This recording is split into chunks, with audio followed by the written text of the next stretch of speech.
bagaimana menghayati konsep tauhid sehingga seorang muslim tidak sekadar mengaku bertuhan, bahkan tunduk mentaati perintah Allah. Allah yang saya katakan ya Rabb, ketika saya mengatakan ya Rabb, maknanya tiga. Dia menciptakan saya, dia membagi saya rezeki, dia mengatur hidup saya.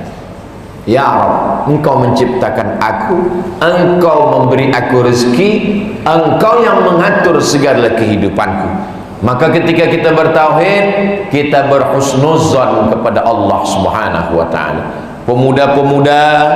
Pemuda belia suka kepada seorang perempuan, dia yang menghantar membawa ketika akan register ke university, tapi rupanya bila dah convocation, orang lain pula yang duduk di pelaminan. Maka jangan kau katakan kaulah satu-satunya di dunia, berarti kau tak bertauhid. Kau katakan Allah sudah siapkan yang lebih indah daripada ini, cuma belum nampak.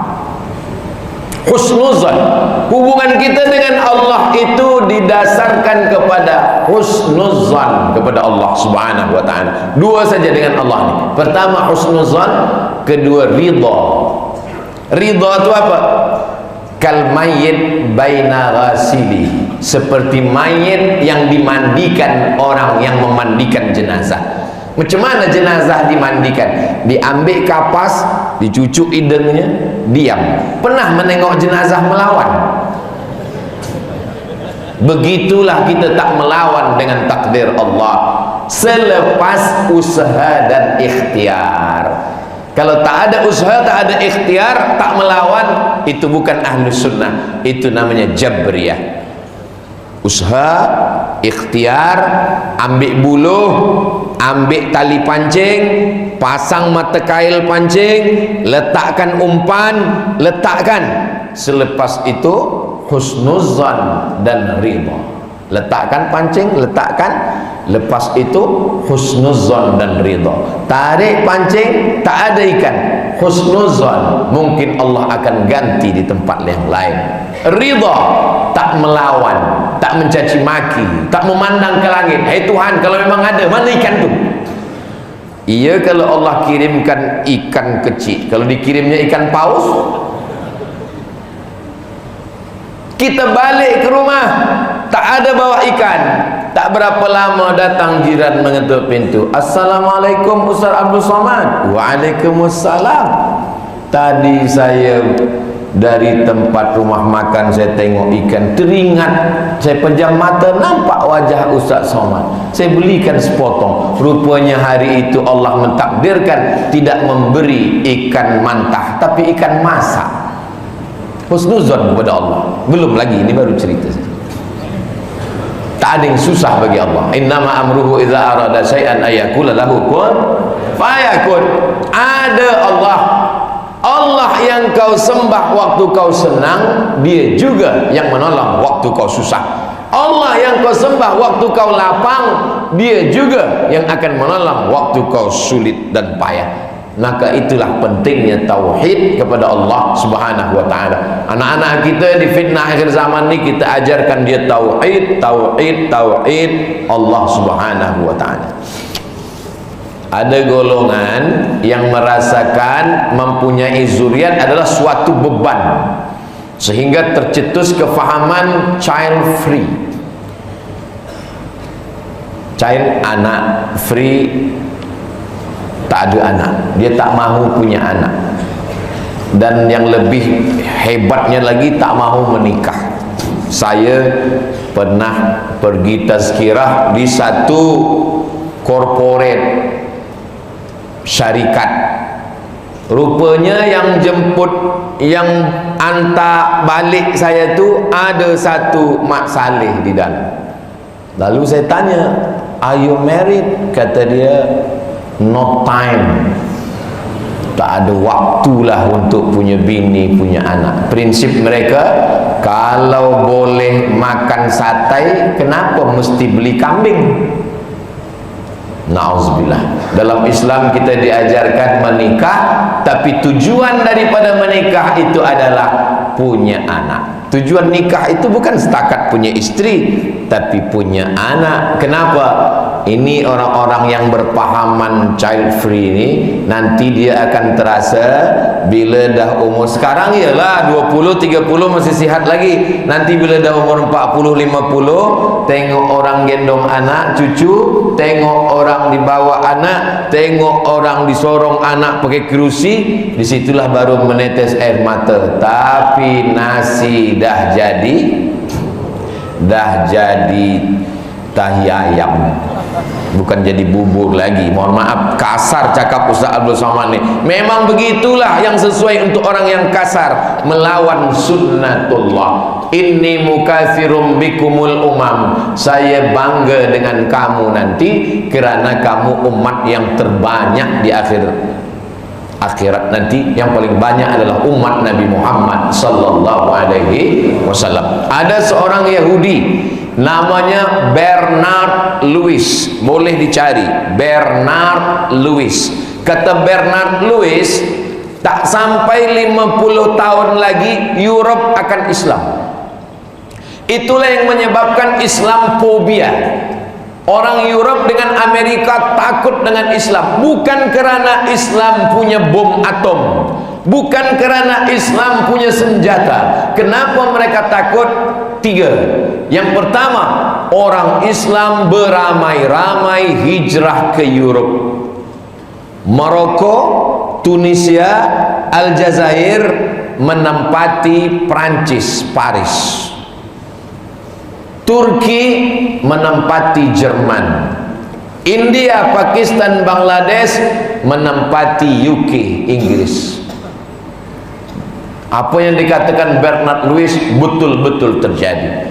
Zainuddin Zaidan dari Aljazair, ramailah Europe itu ditempati orang Islam. Yang kedua, mereka tak mahu menikah, mereka tak mahu punya anak. Orang Islam makan tidur 10 anak, banyak anak, banyak rezeki. Maka mereka akan bagi scholarship, akan bagi duit free sampai PhD, tetap tak mau punya anak. Sedangkan orang Islam, setiap anak ada rezekinya. Wa ma min dabbatin fil ardi illa 'ala Allah rizquha. Maka itulah yang menyebabkan pertumbuhan umat Islam makin banyak. Yang ketiga, mereka akan musnah dengan sendirinya, bukan kerana orang Islam membunuh, bukan kerana pedang. Kenapa? Virus, AIDS, LGBT mati. Di kampung saya di Riau ada masjid raya. Di tepi masjid raya ini banyak pokok kurma, tapi tidak ada pokok kurma ini yang berbuah, semak. Akhirnya didatangkanlah profesor kurma dari Thailand, namanya Profesor Kolak. Ditanyalah profesor, iya, kenapa kurma-kurma kami ini tak berbuah? Cuba cek dulu. Dia tengok, dia research, dia dapat jawapan. Apa jawabnya Profesor Kolak? Sebab kurma kamu ni semuanya jantan. Rupanya jantan ni tak ada guna banyak-banyak. Tebang ni semua, ditebanglah kurma jantan ni, biarkan kurma jantan satu, tanam kurma betina banyak-banyak. Sekarang dah berbuah. Memetik kurma, program pemetikan kurma pertama oleh Ustaz Abdul Somad. Saya pula diminta memotong. Lambat saya potong, nak ambil gambar. Dah ambil gambar, dah berbuah kurma. Itulah maka Europe tu akan habis. Kenapa? LGBT itu adalah azab yang dikirimkan Allah Subhanahu wa taala. Jadi ini salah satu program menghilangkan umat manusia. Child free bukan ajaran Islam, kerana kita akan banyak menjadi pengisi dunia, menebarkan rahmatan lil alamin. 3. Umat Islam di serata dunia terpecah dengan perbezaan sempadan negara yang dijajah oleh Belanda. Pulau, satu pulau, nama pulau Sebatik. Sepulau ini dipotong dua, yang atas jadi Malaysia, yang bawah jadi Indonesia. Saya sampai ke Sebatik, saya tanya, kenapa pulau ini jadi dua? Yang dijajah oleh Inggris itu jadi Malaysia, yang dijajah oleh Belanda itu jadi Indonesia. Oh, ini Sumatera, ini Semenanjung. Antara Sumatera dengan Semenanjung ini ada pulau namanya Natuna. Pulau Natuna ini bahasanya bahasa Melayu, macam orang Semenanjung, macam Johor. Tapi batas negara begini nih, melompat. Dia tidak lurus. Kalau dia lurus, Natuna ini masuk ke Malaysia. Tapi batas saya tengok, melompat. Saya tanya, kenapa Natuna ini masuk ke Indonesia? Suku dia Melayu, cakap dia Melayu. Sebab dia dulu dijajah Belanda. Nasib engkau lah dijajah Belanda. Batas sempadan negara. Apa lagi kata dia? Tentang masalah keturunan. Kita tak boleh hina orang kerana keturunannya. Sebab apa? Sebab dulu malaikat waktu menghembuskan roh, maka malaikat tak ada tanya-tanya. Tak ada malaikat tu tanya, kau nak jadi Cina ke nak jadi Keling? Kau nak jadi Mak Saleh ke nak jadi Melayu? Tak ada. Maka kita tak boleh hina orang kerana kulitnya. Ideologi politik terpecah. Ada yang Islamik, ada yang nasionalis, ada yang komunis, ada yang sekular. Berbagai sebab lagi. Kita kalau berjumpa dengan orang, yang kita tengok adalah persamaan kita. Kalau nak perbezaan, satu ayah, satu ibu, satu perut, satu rahim, satu kandungan, yang kembar pun banyak perbezaan, yang bersaudara kandung pun banyak perbezaan. Tapi kalau kita tengok sama-sama, yang kita tengok adalah sama. Dia bukan orang Melayu, dia bukan orang Malaysia, dia bukan orang Asia Tenggara. Rambut dia macam rambut jagung, mata dia biru. Tapi kalau kita tengok sama-sama, sama apa? Sama-sama manusia, sama-sama ciptaan Allah, kita boleh berdamai. Dia bukan manusia, dia bukan orang Melayu, dia bukan pula punya warga negara. Apa dia? Kerbau. Tapi dia sama-sama makhluk Allah. Wa ma arsalnaka illa rahmatan, bukan lil muslimin, bukan lil mu'minin, lil alamin, semesta alam. Idza dzabhtum fa ahsinuz dzabha. Kalau menyembelih, sembelih dengan baik. Macam mana menyembelih dengan baik? Falyuhidda syafratahu, tajamkan pisau. Ambil kertas, kalau dia putus, okey, dah boleh. Jangan sampai memotong sampai tak putus-putus. Sekali putus. Macam mana kami nak tengok sekali putus? Boleh tulis di YouTube, Ustaz Somad sembelih kurban. Ada. Selalu Ustaz sembelih sekali je. Nak bagi contoh saja, saya ni orangnya lembut, tak sampai hati menengok binatang tu mati, menderita. Tapi saya mesti bagi contoh.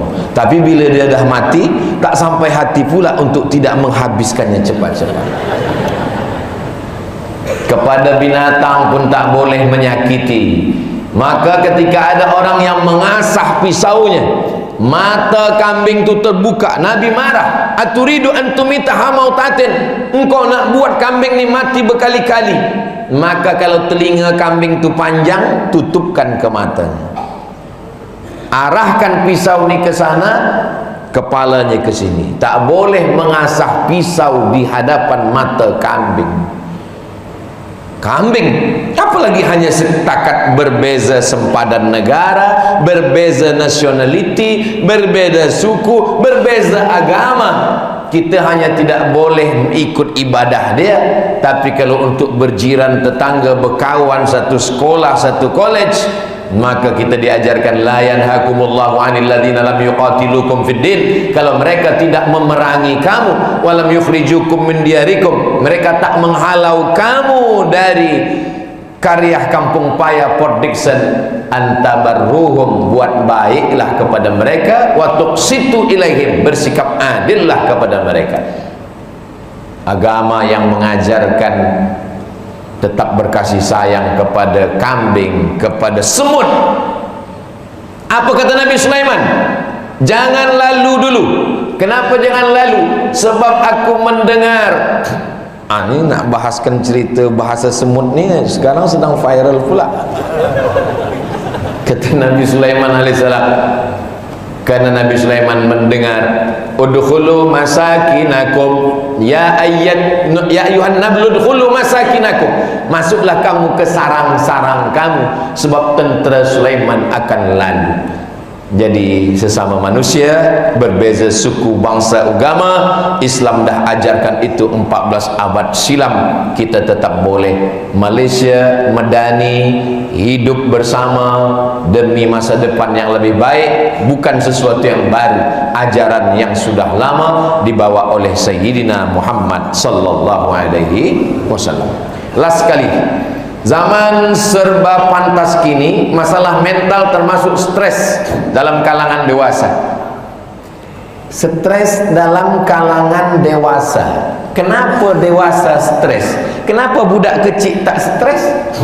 Kerana budak kecil tak berfikir. Maka ada orang badannya besar, otaknya kecil. Tak sesuai antara pertumbuhan badan dengan fikiran. Mereka ni tak wajib sembahyang, mereka tak wajib puasa, mereka tak wajib zakat.